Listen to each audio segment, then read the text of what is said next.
Bonjour et bienvenue au Café du matin avec John Plassard. Aujourd'hui, je me focalise sur un sujet méconnu mais très important, les envois de fonds. Une forte baisse des envois de fonds mondiaux a été signalée au cours des premiers mois de la pandémie de coronavirus, les migrants dans les pays étrangers du monde entier envoyant beaucoup moins de paiements à leurs familles dans leur pays d'origine.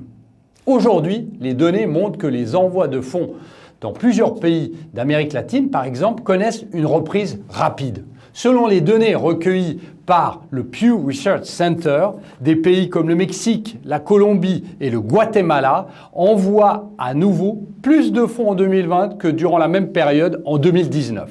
Le Mexique a enregistré une augmentation de 9% des envois de fonds en juin, tandis que la République dominicaine a connu une hausse de 26% pour le même mois.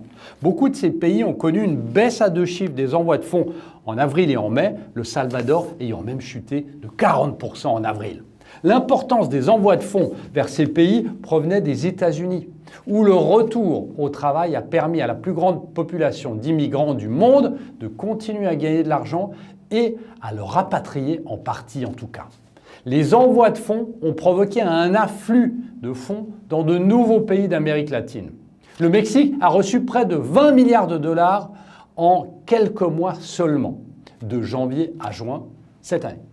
Ce sujet est très important car certaines études ont montré qu'en moyenne, une augmentation de 1% des flux d'envoi de fonds provoque une augmentation d'environ 0,25% du PIB par habitant et une diminution de 2% du taux de pauvreté. Les transferts de fonds semblent aussi avoir permis de réduire sensiblement la pauvreté en augmentant les revenus et en lissant les niveaux de consommation. Merci beaucoup. Passez une très bonne journée et surtout, n'hésitez pas à lire mon morning.